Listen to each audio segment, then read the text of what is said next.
match terminé. Le tournoi champion, l'équipe de San Isidro champion. Donc, ils viennent de gagner le match. Donc, comme vous le savez, San Isidro 3 et Bera 2. Donc, San Isidro est champion du tournoi. Comme vous le voyez, la joie. Vous le voyez, la joie. Vous le voyez, la joie. Voilà. Comme vous le voyez, la joie est là. Donc, comme vous le voyez, ils sont là.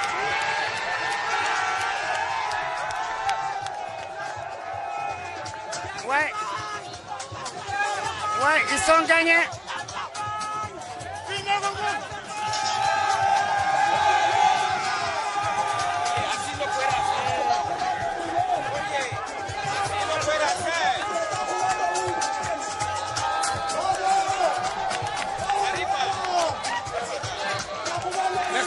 D'accord, comme vous le voyez, champion.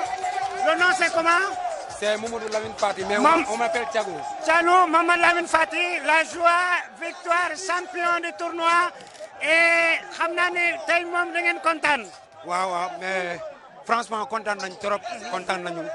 Li ñu wara def nañ ko ba paré final la fo la ré kaf. Surtout avec précision buñ côté bi consigne buñ ñu jox. Équipe de Bera, équipe bu mag la. Waaw, équipe bu mëna football la mais xam nga que le meilleur gagne loolu lañ def nii football fair play comme foofu la xam nga neex na moom franchement neex na. Ok, merci beaucoup. Merci beaucoup. D'accord, et on va prendre un joueur de Bera. Viens avec nous. Et le nom c'est comment? C'est le capitaine ou bien c'est Non, c'est pas le capitaine. Le numéro 14, c'est pas grave. Le nom c'est comment? C'est Adama Fall. Adama Fall. Oui. Adama, Bera était une équipe favorite pour gagner le tournoi. Ouais. Mais c'est la loi du foot, une équipe gagne et l'autre perd. Mais c'est pas grave la prochaine fois. Qu'est-ce que tu peux nous dire? Félicitations d'abord à l'équipe de San Isidro. Oui, alhamdulillah, et félicitations à l'équipe de San Isidro. Bon, félicitations à notre équipe. Et bon, aujourd'hui, on a essayé de faire le maximum, mais bon, Dieu n'est pas avec nous. Bon, on a essayé de gérer le match. Mais après, en fait, bon, on a un peu de dérotation et on a fallu perdre le match pour 3-2 et par une erreur qu'on a fait. Bon, c'est pas une erreur, mais on voit les supporters de Bera, ils ne sont pas découragés parce que ils ne sont pas découragés, ils ne se décourageront jamais parce qu'ils savent que tenemos un equipo y seguimos luchando como siempre, como ya. Hasta el próximo va a ganar porque Bera tiene un buen equipo. Ya, es lo que tenemos siempre venimos para ganar, para disfrutar del partido y a veces lo que toca lo llevamos. Vale, gracias y felicidades porque habéis perdido, pero no pasa nada. Waka, ven conmigo aquí, el partido ha terminado. Sí. El responsable del Libón, los chicos dicen que están muy contentos. Sí, sí. La verdad que ha sido un torneo muy bonito. La verdad que sí. El Libón sigue con nosotros. Bueno, pues tú sabes cómo va. Sí. ¿Y tú cómo lo ves el partido desde empezado hasta hoy? Pues la verdad el partido fue muy bien y el Bera, el que vino desde lejos a jugar, era un favorito y jugaba muy bien. Y gracias a la gente de Bera y la gente de San Isidro, Campo Hermoso, que han venido para verlo. ¿Estás preparado siempre para acompañar a la gente? Sí, claro que sí. Siempre estamos acompañados. Y siempre cada año vamos a hacer las ligas y más cosas, sí. Vale, gracias, Waka. Muchas gracias. D'accord, on va continuer un peu. Et comme vous le voyez, ici, on va continuer un peu avec l'équipe, comme vous le voyez, ils sont là. L'équipe qui a gagné, San Isidro qui est champion du tournoi. Bera a perdu, mais comme vous le savez, c'est la loi du foot. C'est pas grave. Mais comme vous le voyez, il y a du monde, les gens sont là et puis ils sont venus partout. Merci beaucoup, notre spectateur aussi, Adesi, l'athlète de la diaspora. Et ceux qui nous suivent depuis un peu partout, on vous voit bien. Et nous vous remercions aussi, ceux qui nous encouragent aussi. Et avec notre plateforme, comme vous le savez, nous sommes sur TikTok. Donc sur YouTube, l'athlète de la diaspora. On vous donne le grand rendez-vous, Inch'Allah, comme vous le savez, c'est le tournoi de l'intégration annuelle, comme vous le savez, édition 2025. Donc, San Isidro est champion, Bera donc aussi a perdu, mais c'était une grande équipe. Donc, merci beaucoup nos amis et nos frères. Vraiment, c'était un tournoi très bien disputé, comme vous le savez. On va essayer de parler avec l'un de l'arbitre. On va essayer de parler avec l'un de l'arbitre central qui est là, Diakité, rapidement. Monsieur Diakité, bonsoir. Bonsoir, monsieur. D'accord, on vous demande rapidement, vous en tant qu'arbitre aussi très compétent, l'arbitre central, et vous avez arbitré aussi surtout la finale. Mais tu nous parles d'abord le tournoi, comment ça a été déroulé. Composé 8 équipes, je crois que c'était un bon tournoi et ça s'est passé très bien. Ouais, merci beaucoup, voilà, je vous salue. Vraiment, le tournoi a été un bon succès pour nous tous. Durant le temps de Berano, nous, à chaque fois, on décide d'organiser un match de football en compagnie de Liban pour que les gens puissent se divertir. Mais maintenant, le tournoi, ça s'est très bien passé.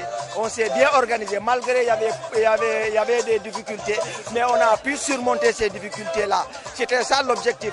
Maintenant, on exhorte, on dit aux jeunes de se calmer pour que l'année prochaine, on puisse, voilà, ou bien le promoteur puisse revenir pour qu'on puisse organiser ces genres de compétitions-là, pour que les gens, parce que vous voyez, c'est l'intégration africaine. Aujourd'hui, tout le monde est là. Sinon, chacun allait être dans sa chambre et s'en sortir. Mais le fait d'organiser ce tournoi, ça fait du bien. Imaginez l'équipe là qui vient de perdre, vient de Bera, il vient de Trelle. Il y a cette équipe-là qui vient de gagner aussi, c'est une nouvelle équipe. Donc, on aimerait que ça continue comme ça, jusqu'à l'année prochaine, pour que plus d'équipes puissent venir s'intégrer encore. Et c'est ça, quoi, notre objectif. Merci beaucoup, Diakité, l'arbitre central. C'était bien passé. Merci, on vous laisse. Merci beaucoup. Maintenant, j'aimerais dire, parce que cette année-ci, ça m'a venu à l'esprit, parce que moi, mon coach, c'est lui le coach de l'équipe nationale féminine. Maintenant, l'année prochaine, Inch'Allah, si Dieu nous donne longue vie, on aimerait que vraiment inviter les gens de la fédération puissent venir. Parce qu'ici, il y a énormément de talent ici. Énormément de talent pour que ces gens-là puissent venir sélectionner ici pour les amener à l'équipe nationale. Merci beaucoup. D'accord, merci beaucoup. Ça, c'est un message. Ils vont le voir à travers l'adhésion de la diaspora. D'accord, merci beaucoup. On va essayer de vous montrer. Mais quand même, c'était un bon tournoi et qui s'est bien déroulé. Comme vous le savez, donc ici, le monde est là, les gens sont là et partout, comme vous le voyez. Donc, on vous remercie, on vous donne le rendez-vous. Mais comme vous le savez, adhésion de la diaspora, nous sommes toujours en contact avec les associations. Le tournoi a bien passé, vraiment. 7 semaines de l'ambiance, 7 semaines de bon football. Donc les gens sont très contents. Et rapidement, Tambi Diakna, là, je dirais que Malik Tine, moi je suis un grand entraîneur, mais organisateur, c'est tout Malik. Malade la rek mais tournoi jeex na mais équipe Bera perdu na San Isidro moo remporté mais yow xam nga football mais loolu ci football la bokk la ñu mën a wax tey waaw Khalifa ñoo ngi lay nuyu ba pare di nuyu sa cameraman di nuyu Liban aussi bi nu patroniné di nuyu sunu invitation yëpp sponsorisé di nuyu sunu invitation yi waaw Khalifa ça c'est grand final final nag en général da ngay dégg ki koy football du ko gagné mais aussi bële yi mérité nañu Black SA mérité na gagné final bi ndax Vera daanaka moo téye woon match bi premier mi-temps mais deuxième mi-temps bi ñu duggee VSR yow bi nga duggee sax aussi di def caméra gis nga leen bële yi soialisé wu après waxtaan calmement mais après ñoom bi ñu dellu see coup à coup rek dañu xam ne match bi premier 5 minutes bi dinañ ko war a jëli bu ñu ko jëliwul dañuy ñàkk final bi mais nag final bu neex la bële yi mérité nañ ko Vera mérité na ko mais le meilleur ci gagne ak ambiance bi voilà organisation bi c'est bon xam nga lii nañ doon waxtaan tey si suba boo xoolee organisation tey bi ak organisation yi fi jaar am na différence tuuti li tax mu am différence mooy teel nañ jël responsable bi teel xam ñan ñoo war a organiser ak ñan ñoo war a diriger ak ñan ñoo war a kii waaw. merci beaucoup Malick ñu bàyyi la parce que da nga war a def lu bari merci beaucoup Malick. voilà merci Khalifa. ok merci beaucoup. D'accord, à Désir de la diaspora. D'accord, merci, on vous aime beaucoup et on revient dans quelques instants. Merci. Et c'est pour donner le trophée maintenant. Ok.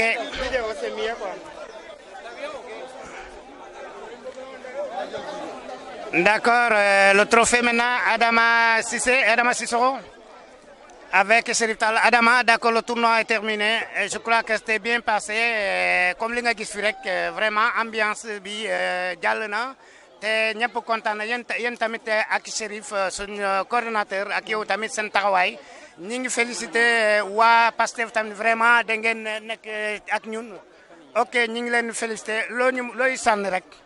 waaw di wax alhamdulilahi rabil alamin comme commencé nañ ci bisimilahi rahmaani rahim di leen encouragé ngeen continuer aussi ci volet bi parce que lii tey ça montre que sénégalais yi fu ñu nekk dañuy organiser wu en communauté te dañuy jiboo li nga xam ne da leen tax a ñëw fii duñ ko fàtte ba xam ne lii tey bu ñu ko gisee ñun daf ñu fàttali suñu réew donc li sera magnifié di leen encouragé di encouragé aussi équipe perdante bi di xam ne y aura des prochaines fois parce que tout le monde ne peut pas être gagnante mais lépp lu am rek c'était l'esprit d'équipe et de football c'est le fair play donc c'était bien on l'a fait dans le plus grande discipline et puis c'était bien ñun ñëpp gis nañ suñu bopp di wax machallah en tout cas on vous dit que ne Pastef est là pour toutes les activités culturelles et économiques yi ngeen di organiser fii si on est au courant on sera là inchallah au nom de Pastef di leen remercier au nom de la coordination nationale au nom de Fodé Mané et au nom de notre coordinateur régional Chérif Tall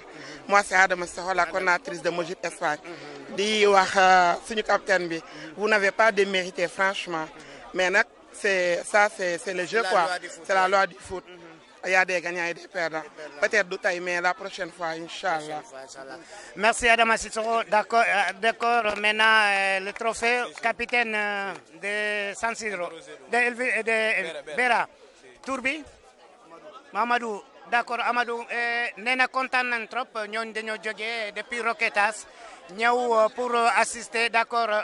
Nga wax mandinka no rapidement ya fo ñendro ako benta tel perdita mais football le bonya ici mon fono tel fana déplacer ta nata foja voilà ye ka fo mo be content vraiment content tabakel balam bol nyama e be sonnal e perdre et sont gagné voilà mbal content na ba ñina non na première fois mais c'est pas facile et la première fois a gagné c'est pas facile voilà mais li bon kol be content na Monsieur Kafouké Mbomo bien content, surtout organisateur ñin vraiment et que bata bakel mais abidu be content na be jare bala ne bo ñama bala ñoo sabolo bono anena bu ko baye mais que bata bakel faut qu'il content qui jay et bueno que jar préparé jar na la sonda kay inchallah gagner avec la félicitations téléphone bien présenté. D'accord, présenté. Merci beaucoup. Donne le trophée. Félicitations.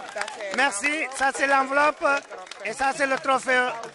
OK, merci beaucoup. OK. D'accord, merci beaucoup. OK. OK, une photo. D'accord. On fait photo. OK. Sí. Sí. Dile solo con la copa. Vale. Vale. Solo con la copa, déjala bebida. Deja bebida, sí.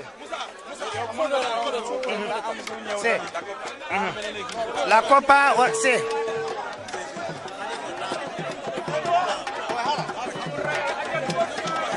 Ok, merci. C'est bien. C'est bien. Ok, maintenant, merci bien. La troupe de Roquetas, merci beaucoup. Ok, d'accord. Légui, capitaine des champions du tournoi.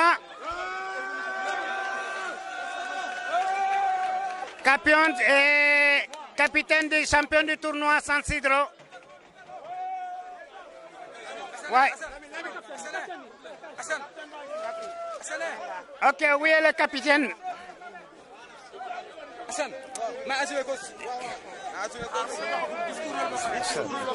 Ouais.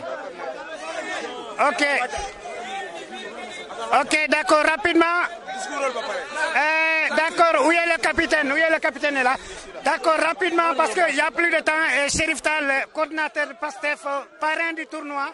Chérif, vous êtes content, déplacé avec Adama Cissokho, avec l'autre ami, Mamadou Ngiro, les Pastef, vous êtes toujours sur le terrain avec nous. Rapidement, da nga kontaan indi sa sobre mooy enveloppe ak trophée tam yow yaa koy jox kaddu bi rek loo ñu mën a wax si tournoi bi intégration la. waaw alhamdulilah rabbil alamin du kontaan li mbette la pour ñun. On est très fiers d'être là aujourd'hui, ce soir. L'honneur a été fait au nom de Pastef Almeria. On remercie les initiateurs de ce tournoi. Machallah, content de nous voir. Inch'Allah, le président Ousmane Sonko sera content. Le président Bassirou Diomaye Faye il sera content aussi. Et notre coordination nationale Espagne il sera content aussi. Les activités là, du ñak dina gëna amat. Il faut que ñu gëna organiser wu. Surtout la jeunesse de San Isidro, Almeria plus particulièrement. Ngeen ñu soudé gëna liggéey pour le Sénégal, pour l'avancement du pays. Donc, on doit se donner la main dans la main pour pouvoir avancer. Content et je remercie mes collaborateurs, je remercie Pastef Almeria, je remercie Malik Tino aussi. Vraiment, pour Bahla, nous sommes Pastef depuis le départ. De ma fête, de ma baille, nous sommes en tout cas ensemble tout le temps. Toi aussi, en tant que responsable ou représentant de Asie TV au niveau de Almeria, qui est toujours là avec nous. Donc, machallah, nous les remercier si sa initiative. Lola am comme cadeau di ko sandi ci merci beaucoup. Merci beaucoup Chérif Tall pour votre déplacement.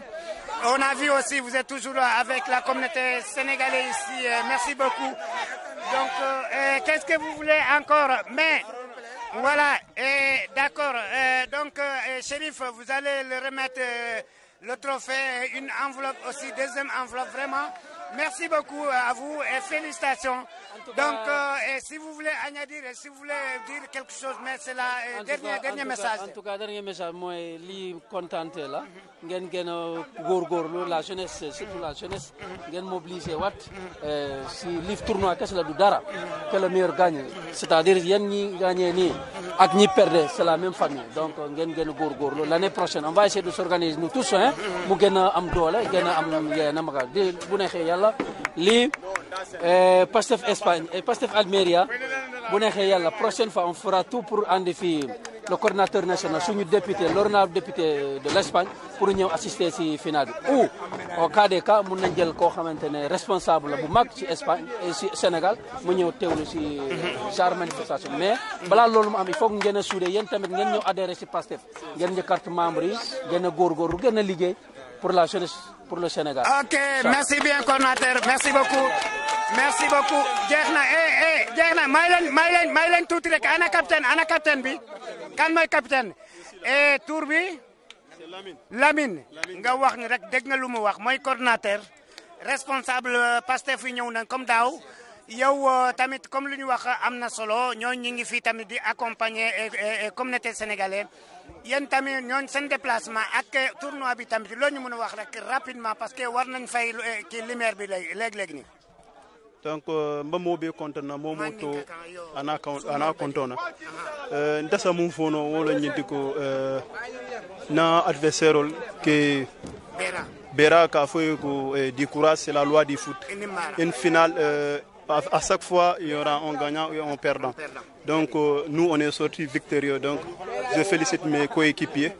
Donc organisateur Olfanangba et c'est là qui est content, qui remercie, il est effort et munke depuis tournant le début jusqu'à présent.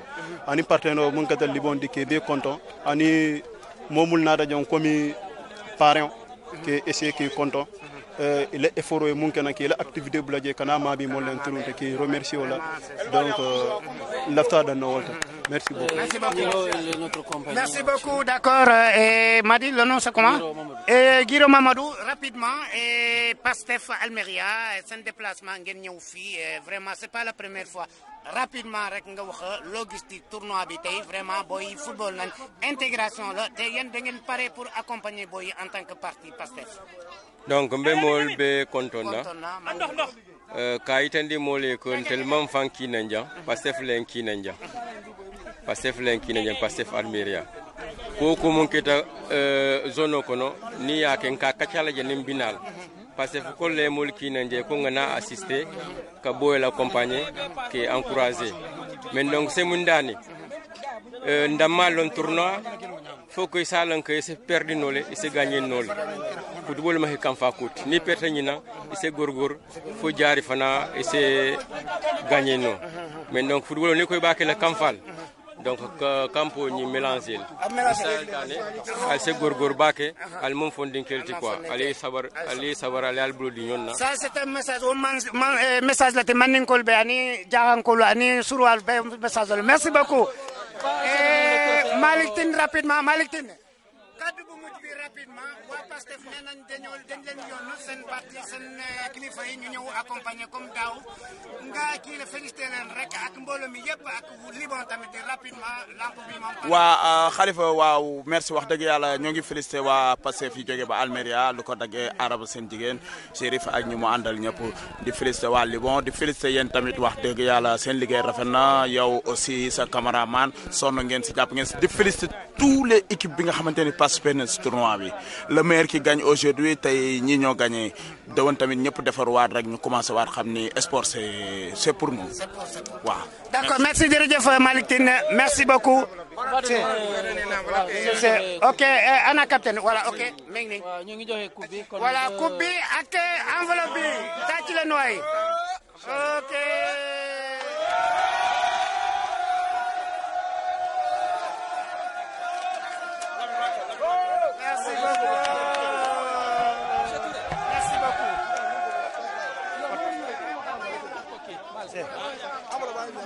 Ok, d'accord, merci. Merci bien, d'accord. Ok, c'est fini.